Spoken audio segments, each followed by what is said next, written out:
मंत्री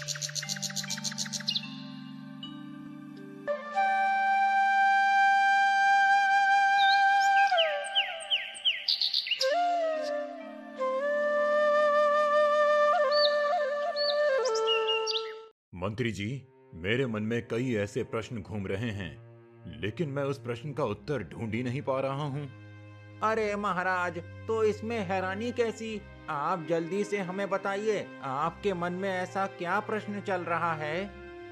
मंत्री जी, मेरा प्रश्न यही है कि मछली जल में रहती है, लेकिन पानी कब पीती है? राजा का ये प्रश्न सभी को चौंका देता है। मछली जल में रहती है, लेकिन पानी कब पीती है? लेकिन महाराज, ये कैसा सवाल है? आखिर कोई व्यक्ति ये कैसे बता सकता है कि मछली पानी में रहकर पानी कब पीती है? नहीं नहीं मंत्री जी, मुझे इस प्रश्न का उत्तर चाहिए। जाओ और पूरे राज्य में ये घोषणा कर दो, यदि कोई भी व्यक्ति इसका जवाब दे दे तो मैं उसे अपना आधा राज्य दे दूंगा। राजा का आदेश होते ही सैनिक पूरे राज्य में घोषणा करने लगते हैं। सुनो सुनो सुनो, राजा का आदेश है, यदि कोई भी व्यक्ति राजा के प्रश्न का उत्तर दे दे तो राजा उसे अपना आधा राज्य दे देंगे, और यदि राजा के प्रश्न का उत्तर नहीं दे पाया तो राजा उसे कारागार में डाल देंगे। सुनो सुनो सुनो। अरे वाह, ये तो बड़ा अच्छा मौका है खुद को अमीर बनाने का। आखिर मैं भी चलकर देखता हूँ कि राजा क्या प्रश्न पूछना चाहते हैं। राजा की ये घोषणा सुनकर राज्य के कई लोग राज दरबार में पहुंच जाते हैं। अरे भाई, क्या आप भी राजा का सवाल बताने के लिए आए हैं? हाँ हाँ, मैं भी राजा का सवाल जानना चाहता हूँ। तो ठीक है, आप अंदर जा सकते हैं। यदि प्रश्न का उत्तर नहीं पता है तो अपने आप को विद्वान कहते हो? सैनिकों, इसको कारागार में डाल दो।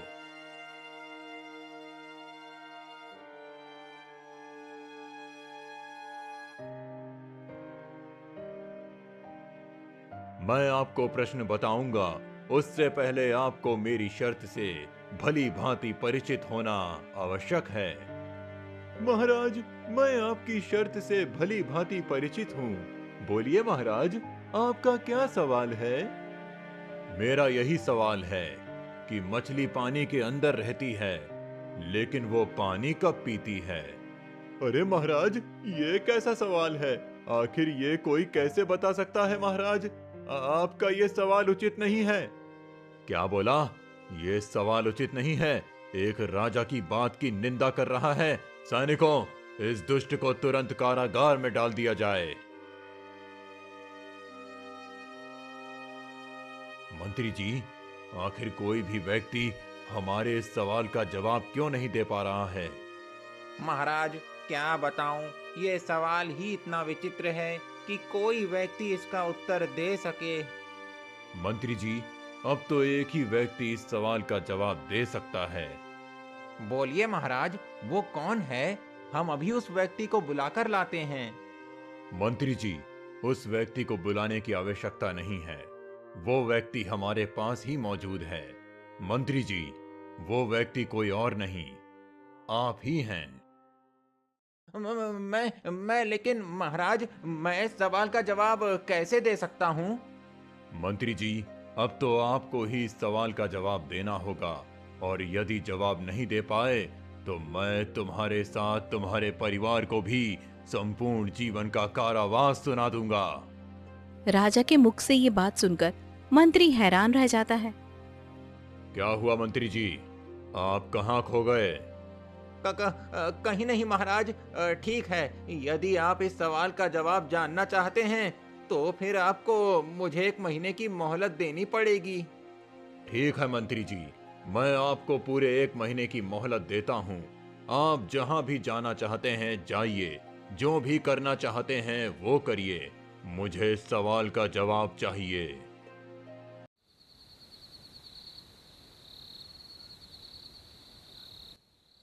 क्या बात है पिताजी?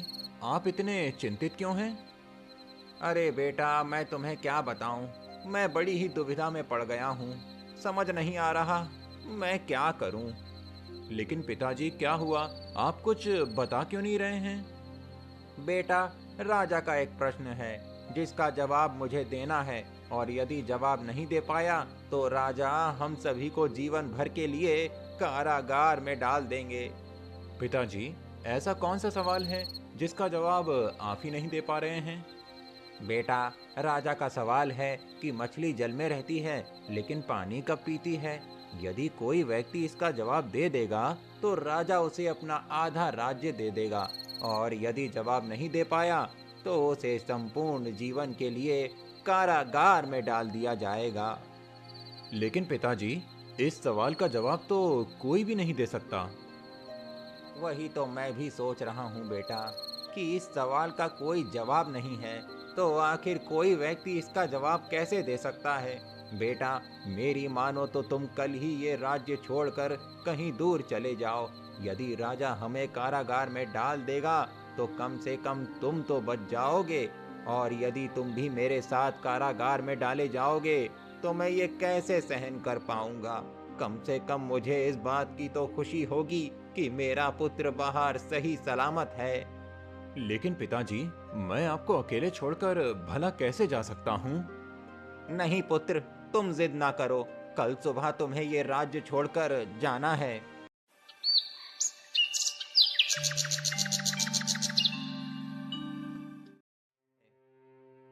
सुबह होते ही मंत्री अपने बेटे को भेजने के लिए तैयारी कर लेता है। अच्छा ठीक है पिताजी, अब मैं चलता हूँ। बेटा, तुम ध्यान से जाना, यदि कोई तुम्हारा परिचय पूछे तो उसे सही परिचय मत देना। इतना कहकर चंदन वहां से निकल पड़ता है।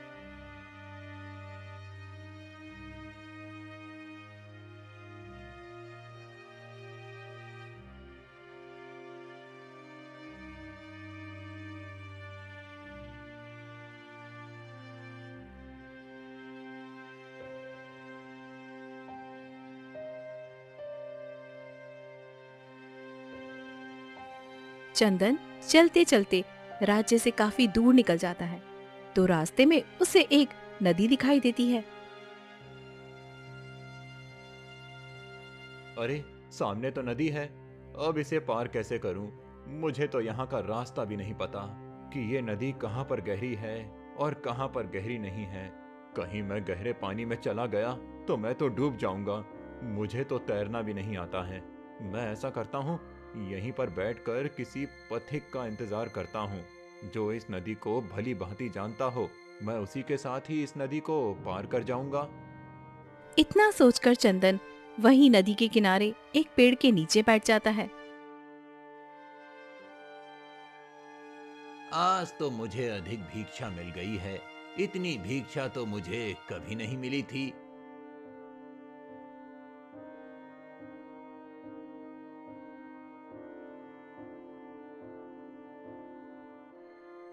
अरे, ये लड़का कौन है और इस पेड़ के नीचे बैठकर क्या कर रहा है? चलो उसके पास चलकर पूछता हूँ।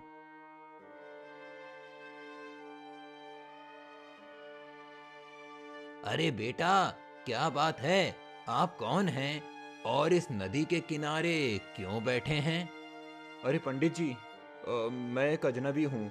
मैं इस नदी को पार करना चाहता था, लेकिन मुझे ये पता ही नहीं है कि ये नदी कहाँ पर गहरी है और कहाँ पर गहरी नहीं है। इसीलिए मैं किसी ऐसे व्यक्ति की राह देख रहा था जिसे इस नदी के बारे में अच्छी तरह से पता हो, जिसके साथ मैं इस नदी को पार कर सकूं। अरे बेटा, तुम चिंता ना करो, मैं इस नदी को अच्छी तरह से जानता हूँ। तुम मेरे पीछे पीछे आ जाओ, मैं तुम्हें भी नदी पार करवा देता हूँ। इतना कहकर ब्राह्मण अपनी धोती को ऊपर उठाता है और नदी के पानी में उतर जाता है। पीछे से चंदन भी पानी में उतरने के लिए आगे बढ़ता है। अच्छा बेटा, तुम अपनी धोती को ऊपर चढ़ा लो। नहीं नहीं पंडित जी, मैं ऐसे ही नदी में उतरूंगा। ये सुनकर ब्राह्मण आश्चर्यचकित रह जाता है। फिर चंदन ऐसे ही नदी में उतर जाता है। धीरे धीरे वे दोनों ही नदी को पार कर लेते हैं।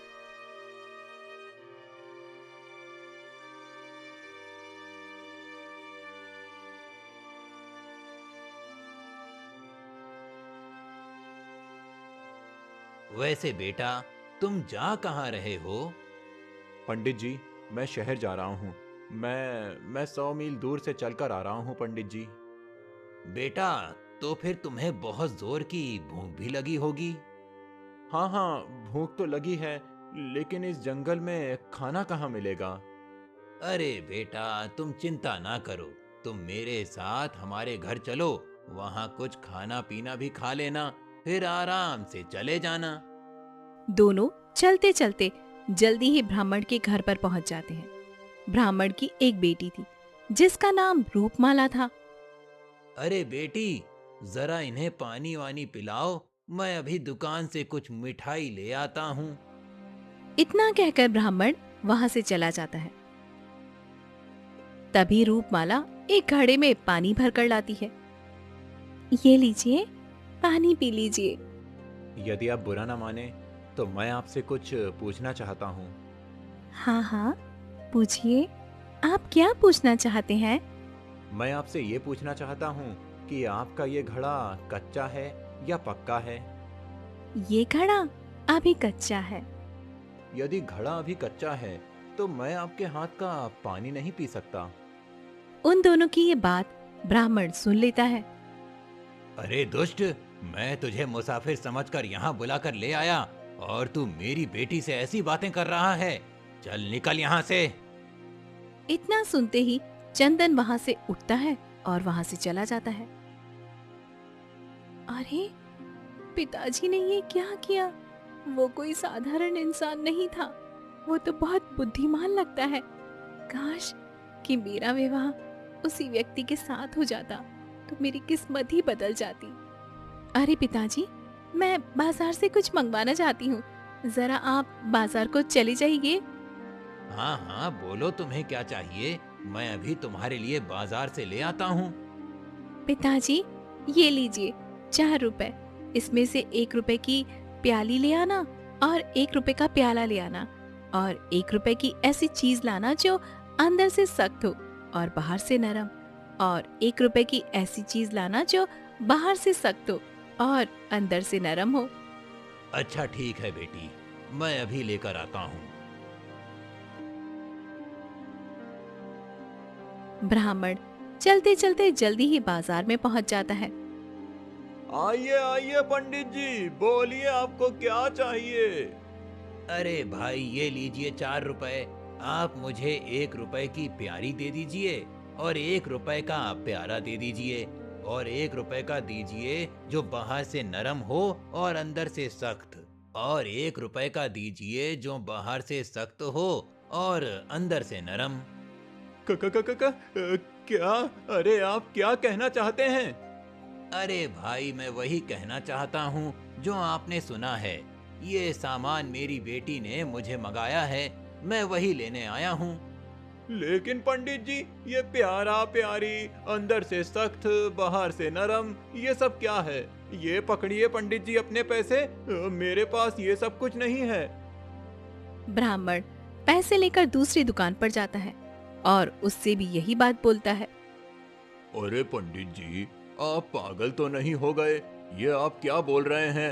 आप स्पष्ट रूप से बताइए, आपको क्या चाहिए? इसी प्रकार ब्राह्मण पूरे बाजार को छान मारता है, लेकिन कोई भी दुकानदार उसकी बताई वस्तुओं को उसे नहीं दे पाता।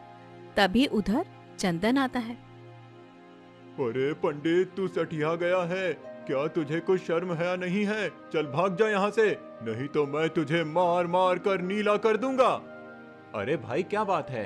आप इनसे इस प्रकार बात क्यों कर रहे हैं?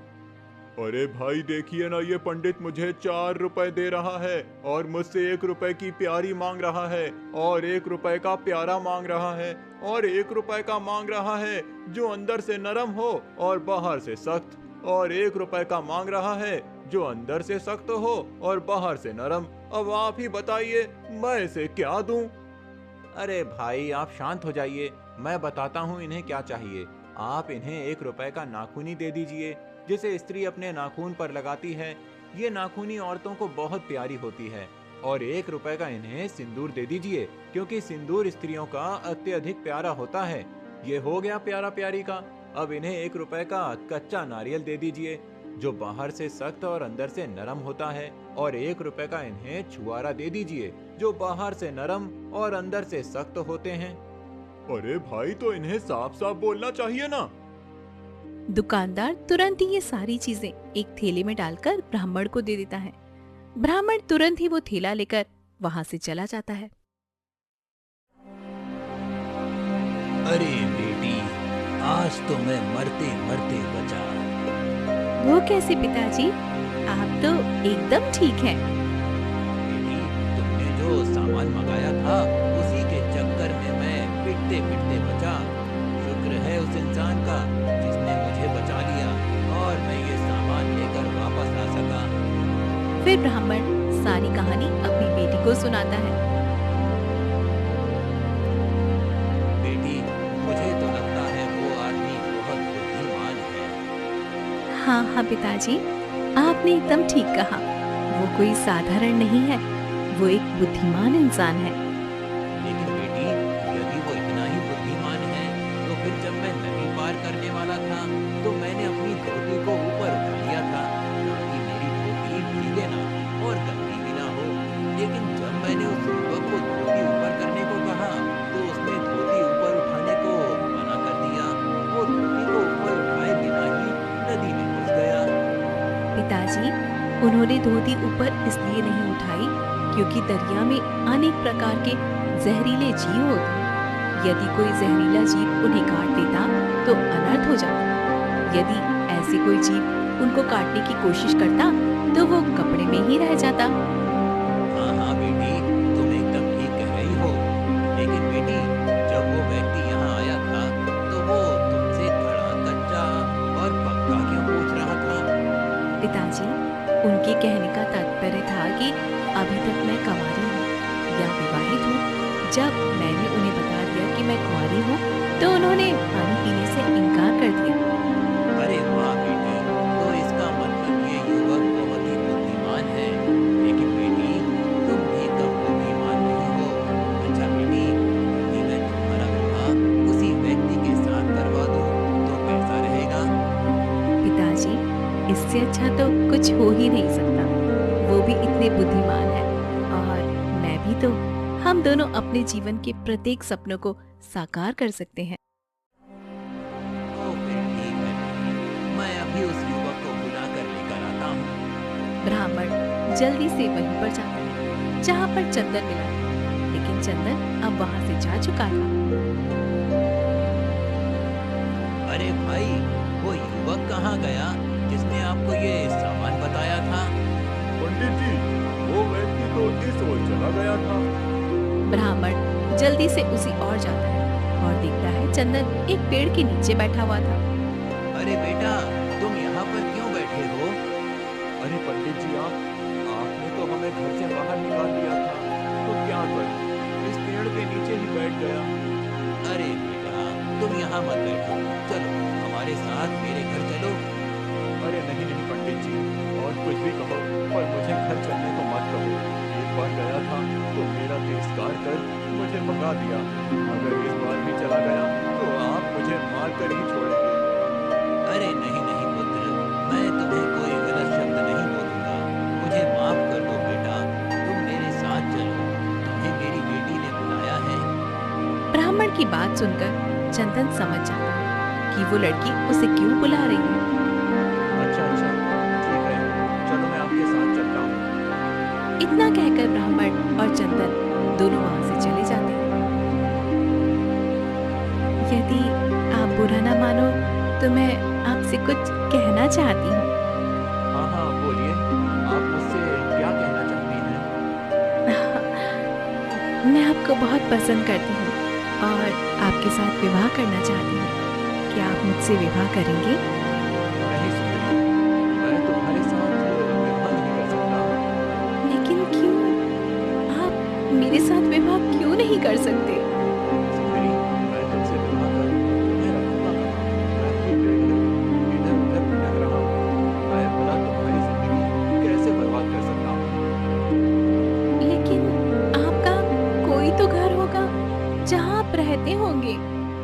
चंदन अपनी सारी कहानी राजा को सुनाता है। लेकिन ऐसा क्या सवाल है जिसका जवाब आप भी नहीं दे पाए? महाराज का सवाल ये है कि मछली जल में रहती है लेकिन पानी कब पीती है?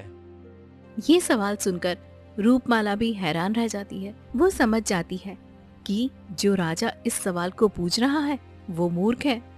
अरे, आप इतना क्यों घबराते हैं? मैं जानती हूँ उसका जवाब क्या है। रूपमाला की बात सुनकर चंदन के चेहरे पर मुस्कान आ जाती है। फिर उन दोनों का बड़े ही धूमधाम से विवाह हो जाता है।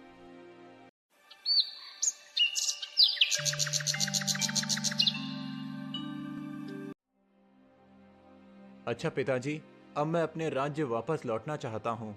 पता नहीं मेरे पिता किस हाल में होंगे। अच्छा अच्छा, ठीक है बेटा, आप दोनों ध्यान से जाना। इतना सुनकर दोनों पति पत्नी वहां से निकल पड़ते हैं।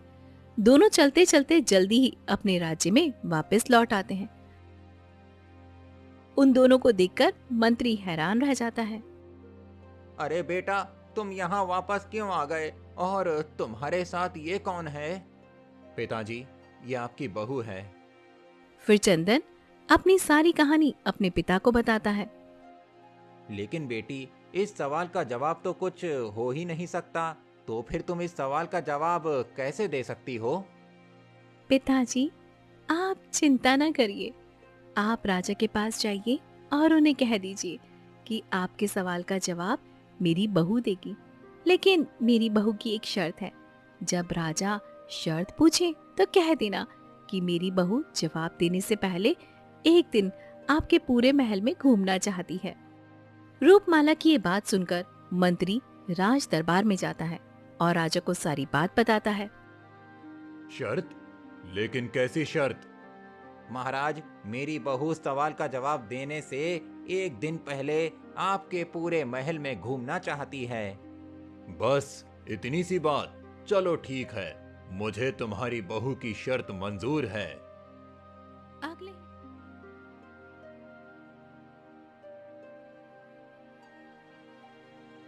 अगले ही दिन रूपमाला मंत्री के साथ महल पहुंचती है और मंत्री के साथ पूरे महल में घूमती है। रूपमाला घूमते घूमते राजा के अस्तबल की तरफ पहुंच जाती है, जहां राजा के घोड़े बंधे थे। अस्तबल की देखरेख एक किशन नाम का व्यक्ति करता था। पिताजी, ये व्यक्ति कौन है? बेटी, ये राजा का बहुत ही वफादार नौकर किशन है। यही अस्तबल की देखरेख करता है।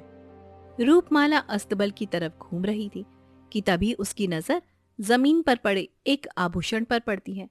रूपमाला चुपचाप उस आभूषण को उठा लेती है। पिताजी, क्या राजा की कोई पुत्री भी है?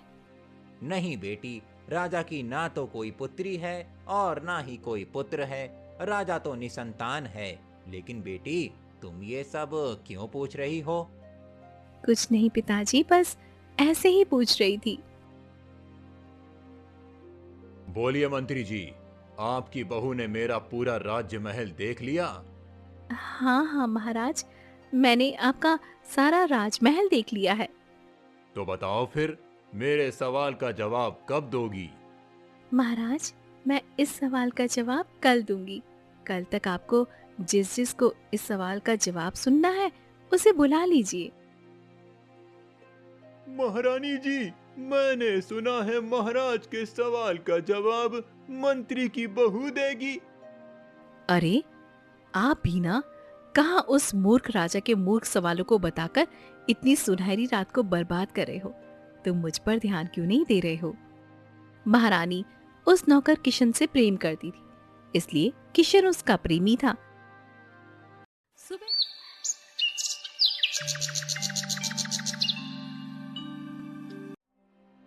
सुबह होते ही राज दरबार में सभी लोग जमा हो जाते हैं। रूपमाला भी अपने पति चंदन और अपने ससुर के साथ राज्यसभा में उपस्थित होती है। महाराज, क्या राज्यसभा में सभी लोग आ चुके हैं? हाँ हाँ, राज्यसभा में सभी लोग आ चुके हैं। लेकिन महाराज, महारानी तो कहीं पर भी दिखाई नहीं दे रही है। हाँ हाँ महाराज, महारानी जी को भी बुला लीजिए, वो भी इस सवाल का जवाब सुन लेंगी। हाँ हाँ, बात तो ठीक है। अरे सैनिकों, जाओ और जाकर महारानी को कह दो। महारानी जी, आपको महाराज बुला रहे हैं। आप भी चलकर उस सवाल का जवाब सुन लीजिए। अच्छा अच्छा, ठीक है, तुम चलो, मैं अभी आती हूँ। अरे दासी, तुम जाओ और किशन को बुला कर ले आओ। दासी तुरंत जाती है और किशन को बुलाकर ले आती है। दासी, आप तुम जा सकती हो। इतना सुनकर दासी वहां से चली जाती है। क्या बात है महारानी जी, आपने हमें बुलाया है? अरे सुनो ना, महाराज मुझे राज दरबार में बुला रहे हैं। तो महारानी जी, इसमें कौन सी बड़ी बात है, आप चली जाइए। लेकिन किशन, मुझे बहुत नींद आ रही है, मैं कहीं नहीं जाऊंगी। तुम ऐसा करो, मेरी साड़ी और गहने पहन लो और लंबा सा घूंघट कर लो और राजा के पास बस चुपचाप जाकर बैठ जाना। लेकिन महारानी जी, मैं कैसे बैठ पाऊंगा वहां पर? अरे आप डरिए मत, आपको कुछ नहीं करना है, बस तुम्हें वहां पर जाकर बैठ जाना है और उस सवाल का जवाब सुनकर वापस लौट आना है। मजबूरन किशन को साड़ी पहनना पड़ता है। साड़ी पहनकर लंबा सा घूंघट मारकर वो दरबार में पहुंच जाता है और राजा के बगल में जाकर बैठ जाता है। अरे ये क्या, महारानी जी इतना लंबा घूंघट क्यों लेकर बैठी है? कहीं कोई गड़बड़ तो नहीं है? महाराज, महारानी जी तो आ गई है, अब और तो कोई नहीं बचा है ना? नहीं नहीं, अब कोई भी शेष नहीं है। चलो, अब सवाल का जवाब बताओ। महाराज, अभी भी एक आदमी शेष है जिसका नाम किशन है। अरे हाँ, मैं तो किशन को भूल ही गया। अरे सैनिकों, तुम जल्दी से जाओ और किशन को भी बुलाकर लाओ। सैनिक तुरंत ही जाकर देखते हैं तो अस्तबल में कोई भी नहीं होता। महाराज, किशन तो अस्तबल में नहीं है। मुझे लगता है किशन घोड़ों के लिए घास लेने गया होगा। अच्छा अच्छा, कोई बात नहीं, यदि वो नहीं है तो कोई बात नहीं। महाराज, मैं आपसे कुछ पूछना चाहती हूँ। हाँ हाँ, आप पूछिए, क्या पूछना चाहती हैं? महाराज, मैं आपसे यही पूछना चाहती हूँ कि आप इस राज्य के राजा हैं और हम सब आपकी प्रजा हैं। इस नाते से आप हम सबसे बड़े हैं और यहाँ पर आप ही सबसे बड़े हैं। आपकी ये सारी प्रजा आपके बच्चों के समान है और आप इस प्रजा के पिता हैं। हाँ हाँ रूपमाला, आप एकदम ठीक कह रही हैं। ये मेरी प्रजा मेरे बच्चों के समान ही है। महाराज, यदि ये प्रजा आपके बच्चों के समान है तो महारानी जी ये घूंघट किस लिए? महारानी जी से कहिए कि अपना घूंघट उतार दें, यहाँ पर तो उनके सभी बच्चे हैं। अरे हाँ हाँ, तो इसमें कौन सी बड़ी बात है, मैं अभी महारानी जी का घूंघट उतरवा देता हूँ। महारानी जी, आप घूंघट किस लिए किए हैं? यहाँ पर तो सभी आपके पुत्री हैं। चलो, अपना घूंघट उतार दो। राजा के कई बार बोलने पर जब घूंघट नहीं उतरा तो राजा को बहुत क्रोध आया। अरे महारानी, तुम मेरी बात का कोई लाज नहीं रखती हो। अब तो तुम्हारा घूंघट मुझे ही खोलना पड़ेगा। इतना कहकर राजा घूंघट उठा देते हैं तो सभी लोग देखकर हैरान रह जाते हैं। राजा का मुख तो खुला का खुला ही रह जाता है।